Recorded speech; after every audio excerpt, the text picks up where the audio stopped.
ശരീര മനസ്സുകളിലേക്ക് തിരിച്ചു വരില്ല എന്നുള്ളതാണ്. അത് ഡിസോൾവ് ആയി പോകും.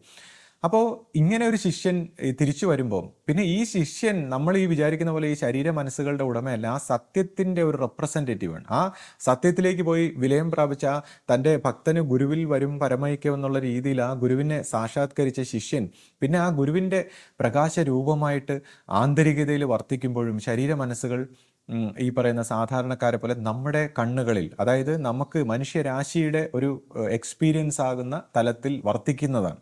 അപ്പോൾ അത് ഒരിക്കലും മനുഷ്യരാശിയുടെ ഈ ഒരു ശരീര മനസ്സിൻ്റെ ലെവലിലുള്ള ഗ്രോസ് ആയിട്ടുള്ളൊരു തത്വമല്ല. അതൊരു ഈ പരമമായ സത്യത്തിൻ്റെ ഒരു സാന്നിധ്യമാണ്. അപ്പോൾ ഇവിടെ ഇത് അഹം ബ്രഹ്മാസ്മിയിൽ നിന്ന് വ്യത്യസ്തമാകുന്ന ഞാൻ ബ്രഹ്മം എന്ന് പറയുന്ന, അഹം ബ്രഹ്മം എന്ന് പറയുന്ന ആ ഒരു കാഴ്ചപ്പാട് മനസ്സിൻ്റെ ഒരു തലത്തിൽ നിന്നാണെങ്കിൽ ആ ബ്രഹ്മമാണ് ഈ ഞാനായിട്ടും തൻ്റെ ഗുരുവായിട്ടും സകലതുമായിട്ടിരിക്കുന്നെന്ന് പറയുന്ന സാക്ഷാത്കാരത്തിൻ്റെ ഭാവവും രണ്ടും രണ്ടാണ്. ആ പരമമായ ബ്രഹ്മം തൻ്റെ ഗുരുവായിട്ടും താനായിട്ടും എല്ലാം വർത്തിക്കുന്ന ആ സത്യം, തൻ്റെ പൊരുളായിട്ടിരിക്കുന്ന സത്യം എന്നുള്ളൊരു സാക്ഷാത്കാരവും അഹം ബ്രഹ്മം എന്ന് പറയുന്ന ഒരു അനുഭവവും തമ്മിൽ വ്യത്യാസമാണ്.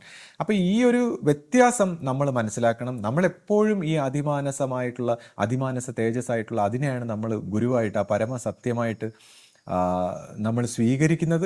എന്നാൽ ഈ ശരീര മനസ്സുകൾക്ക് പ്രാധാന്യമില്ലേ എന്ന് ചോദിച്ചു കഴിഞ്ഞാൽ ഈ ശരീര മനസ്സുകളെക്കുറിച്ച് പറയുന്നത് ഇത്തരത്തിലുള്ള ആ പരമപ്രകാശത്തിൻ്റെ വക്താവായിട്ടുള്ള ഒരു ഗുരുവിനെ സൂക്ഷ്മ രൂപത്തിൽ നമ്മൾ ദർശിക്കുമ്പോൾ ആ ഗുരുവിൻ്റെ ഓരോ രോമകൂപങ്ങളിൽ നിന്നും കോടി സൂര്യന്മാരുടെ പ്രകാശം, ശീതളമായ, അത് ചൂടില്ലാത്ത കോടി സൂര്യന്മാരുടെ പ്രകാശം ഈ രോമകൂപങ്ങളിൽ നിന്ന് ഉൾവഹിക്കുന്നതായിട്ട് അനുഭവം രേഖപ്പെടുത്തിയിരിക്കുന്നു. അപ്പോൾ ഇതാണ് ഇത്തരത്തിലുള്ള ഒരു അനുഭവം അതിൻ്റെ വെളിച്ചത്തിൽ ഈ ശരീര മനസ്സുകൾക്ക്, ഈ രോമകൂപങ്ങളിൽ നിന്ന് ഇത്രയും പ്രകാശം വമിക്കുന്ന ഈ ശരീര മനസ്സുകൾക്ക് പ്രാധാന്യമില്ലേ എന്ന് വെച്ചാൽ അതിനും എല്ലാത്തിനും പ്രാധാന്യം.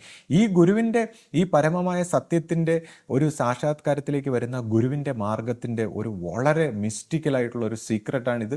അപ്പോൾ ഇങ്ങനെയാണ് ഈ ഗുരുമാർഗത്തിലൂടെ ഈ പ്രകാശത്തെ, ഈ പരമപ്രകാശത്തെ നമിച്ചുകൊണ്ടാണ് ഗുരുശിഷ്യ പരമ്പര മുന്നേറുന്നത്. അപ്പോൾ അങ്ങനെയുള്ള ഒരു സത്യത്തിലേക്ക് നയിക്കുമ്പോൾ ഉണ്ടാകുന്ന, അല്ലെങ്കിൽ ആ ഒരു ഗുരു പരമ്പര എങ്ങനെ മുന്നേറണം, എങ്ങനെ വാക്കാണ് സത്യം, സത്യമാണ് ഗുരുവാണ് ദൈവം എന്നുള്ള രീതിയിൽ എങ്ങനെ പരിണമിക്കണം, ഇതൊക്കെയാണ് ഒരു ഗുരുമാർഗത്തിൻ്റെ സീക്രട്ട്. അപ്പോൾ അവിടെ ഒബീഡിയൻസിന്, സമർപ്പണത്തിന്, സ്നേഹത്തിന്, ഇതിനെല്ലാമുള്ള വില അവിടെ ഈ റാഷണലായിട്ടുള്ള തലം, മനസ്സിൻ്റെ ആ 3 തലങ്ങളിലുള്ള റാഷണലായിട്ടുള്ള തലം കൊണ്ടാണോ ഇതിനെല്ലാം ഇത്തരം ഗുഹ്യതരമായിട്ടുള്ള ഈ രഹസ്യ സ്വഭാവത്തിലുള്ള ഈ വിഷയങ്ങളെ വിലയിരുത്തേണ്ട, അല്ലെങ്കിൽ റാഷണൽ ബുദ്ധി കൊണ്ട് മാത്രം പ്രവർത്തിക്കുന്ന മനുഷ്യർ ഇതിനെ എങ്ങനെ മിസ്ഹാൻഡിൽ ചെയ്തിരിക്കുന്നു എന്നൊക്കെയുള്ള കാര്യം നമ്മുടെ പരമ്പരയിൽ തന്നെ നമുക്കറിയാവുന്നതാണ്.